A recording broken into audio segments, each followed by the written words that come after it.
এইটা হলো বৃতি। এই যে দেখতে পাচ্ছ এই যে দাঁতের মতো অংশ সবুজ রঙের, এটা হলো বৃতি। বৃতি হলো 1 2 3 4 5, 5খানা বৃত্তাংশ দিয়ে তৈরি হলো এই বৃতি।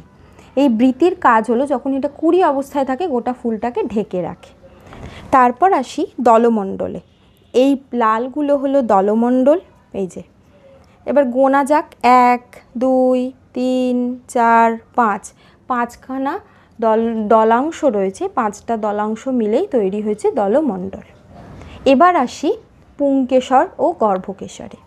পুংকেশরের ক্ষেত্রে ভালো করে তোমরা খেয়াল করো যে এই যে দেখতে পাচ্ছ যে গায়ে ছোট ছোট রেণুর মতো যেগুলো, একদম সামনে যেগুলো রয়েছে বড় বড় সেগুলো নয়, গায়ে যে ছোট ছোট ছোট ছোট রয়েছে এগুলো, এই যে এইগুলোই হলো পুংকেশর চক্র। এক একটার ক্ষেত্রে, এক একটা পুংকেশরের ক্ষেত্রে দেখো আমি এখানে ব্যাকগ্রাউন্ডে আঙুলটা রাখলে বুঝতে পারবে, এই যে অরেঞ্জ রঙের যেগুলো রয়েছে সেগুলোই হলো পরাগধানী, ঠিক আছে।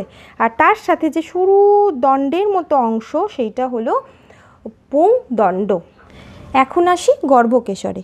ভালো করে খেয়াল করে দেখো এই যে দণ্ডটা গেছে জবা ফুলের মাঝ বরাবর, এটার একদম সামনের দিকে দেখো একটু বড় বড় একটু উজ্জ্বল রঙের 5খানা এরম বিন্দুর মতো অংশ রয়েছে। এই যে 1 2 3 4 5, এইগুলোই হলো গর্ভমুণ্ড, যেটা বাইরে থেকে দেখা যাচ্ছে। এই যে গর্ভমুণ্ডগুলোতেই এসে এই যে রেণু এটা এখানে এসে পড়ে, তারপরে পরাগযোগ ঘটে। এখন তোমাদেরকে আমি এইটাই সেকশন করে দেখাবো জবা ফুলের যে বৃতি কোনটা, দলমণ্ডল কোনটা, এইগুলো। প্রথমে তোমরা একটা এরকম সাদা পাতা নেবে এবং একটা জবা ফুল নেবে।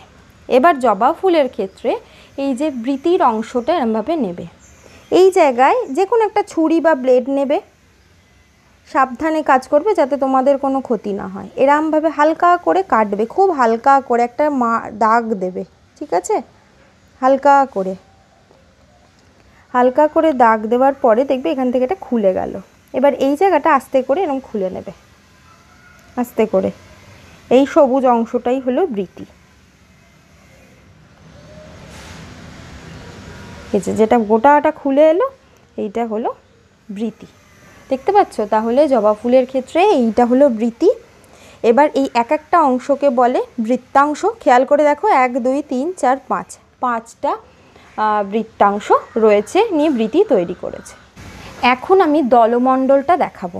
দেখো দলমণ্ডলের ক্ষেত্রে প্রত্যেকটা পাপড়ি এরম আস্তে আস্তে টানবে, এরমভাবে খুলে যাবে, দেখো। তাহলে এইগুলোই হলো দলমণ্ডলের দলাংশ, ঠিক আছে। তাহলে জবা ফুলের ক্ষেত্রে 5খানা দলাংশ বার হলো।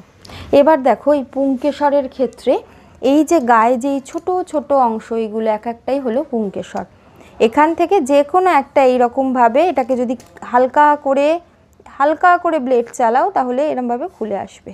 এবার আসি গর্ভকেশর চক্রে।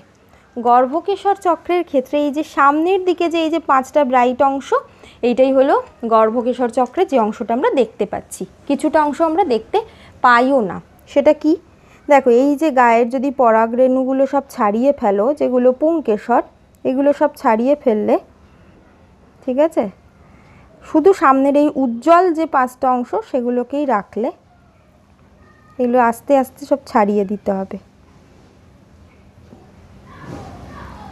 তাহলে দেখা যাচ্ছে, দেখো ভালো করে খেয়াল করে, এইটা হলো গর্ভমুণ্ড, গর্ভদণ্ড, এই অংশটা হলো গর্ভাশয়। ভালো করে দেখতে পাচ্ছ, এই অংশটা হলো গর্ভাশয়, এই যে সাদা মতো, এই অংশটাই পরবর্তীকালে ফলে পরিণত হয় যে কোনো ফুলের ক্ষেত্রে। এবার এইটাকেও হালকা করে যদি সেকশন করা হয় তুমি ভেতরের গঠনটা দেখতে পাবে। আসলে এটা একটা বাহ্যিক আবরণ হয়ে রয়েছে যার ওপর পুংকেশরটা থাকে। হালকা করে ব্লেড চালিয়ে এটাকে নিচের দিক অবধি নিয়ে যেতে হবে। এবার এটার গায়ের যে উপরে একটা কভারিং আছে, মানে ঢাকনা মতো আছে, সেটাকে খুলে ফেলতে হবে। যেহেতু একটু স্লাইমি টাইপের, সেজন্য এরম হাতে করে যখন প্র্যাকটিক্যালটা করবে না, তখন দেখতে হবে যে হাতে একটু চিটচিটে কিছু একটা লেগে যাচ্ছে। ভয় পাওয়ার কিছু নেই, এটা ক্ষতি কিছু হবে না তোমাদের। এই যে ওপরের দেখছো কভারিংটা পুরো খুলে যাচ্ছে, এরমভাবে গোটা কভারিংটা যখন গায়ের এই লাল কভারিংটা খুলে যাবে, ভিতরের এই সাদা অংশটা বেরিয়ে পড়বে। এই যে এরমভাবে এই জিনিসটা, এই যে লাল অংশটাকে বাদ দিয়ে দিচ্ছি আস্তে আস্তে। দেখতে পাচ্ছ? দেখো এই জায়গাটা একটা দেখতে পাচ্ছ, দেখো টিউমারের মতো একটা অংশ রয়েছে না, ফোলা মতো, টিউমার নয়, ফোলা মতো একটা অংশ রয়েছে। এই জায়গাটা আস্তে আস্তে টানছি, দেখতে পাচ্ছ? এইটাই হলো গর্ভদণ্ড, যেটা বেরোচ্ছে সাদা রঙের, এটাই হলো গর্ভদণ্ড। এটা গর্ভদণ্ডটাকেই ঢেকে রেখেছে এই অংশটা। এইভাবে করলে তোমরা এরম দেখতে পাবে যে দেখো যেরমভাবে আমি ছাড়ালাম স্ক্যালপেল দিয়ে, ওইভাবে ছাড়ালে এইরকম একটা অংশ বার হবে। ভালো করে দেখো, এই জায়গাটা আমি রাখছি, আর সাদা পাতার উপর সবসময় রাখবে, তাতে বুঝতে সুবিধা হয়।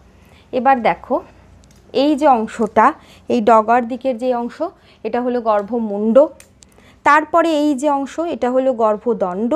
আর এক্স্যাক্টলি এই জায়গাটা, এই যে এটা হলো গর্ভাশয়। এই যে সাদা মতো অংশ, এখানে একটু পরাগ লেগে আছে, এটাকে আমি সরিয়ে দিই, তাহলে এইটা হলো গর্ভাশয়। এই অংশটাই পরবর্তীকালে ফলে পরিণত হয়। ঠিক আছে, দেখো খেয়াল করে, এটা হলো তাহলে বৃতি, দেখো সবুজ অংশ, আর এই এক একটা অংশ হলো বৃত্তাংশ। এটা হলো দলমণ্ডল, এক একটা পাপড়িকে বলছে দলাংশ। তারপরে এটা হলো পুংকেশর চক্র। পুংকেশর চক্রের ক্ষেত্রে দেখো এই যে ছোট্ট যে অংশটা, এটা হলো পরাগরেণু, আর মানে পরাগধানীর মধ্যে থাকছে পরাগরেণু, আর এটা হলো দণ্ড, পুংদণ্ড। আর তারপর আসি গর্ভকেশর চক্রে, এটা হলো গর্ভমুণ্ড, এর ওপরই এসে পরাগরেণু পড়ে, তারপর এইখান দিয়ে সেটা নিচে চলে যায়, মানে গর্ভদণ্ড দিয়ে। আর এই যে ডিম্বাকার অংশ, এই অংশটা হলো গর্ভাশয়। এই যে গর্ভাশয়ের মধ্যে এসে পড়ে এবং তার ফলেই পরাগ যোগ হয়, এবং এই যে গর্ভাশয় সেটা ফলে পরিণত হয়, এবং সেখান থেকে বীজ তৈরি হয় এবং নতুন গাছ সৃষ্টি হয়। আশা করি তোমরা বুঝতে পেরেছো। তোমাদের এই ভিডিওটা কেমন লাগলো প্লিজ জানিও। Thank you.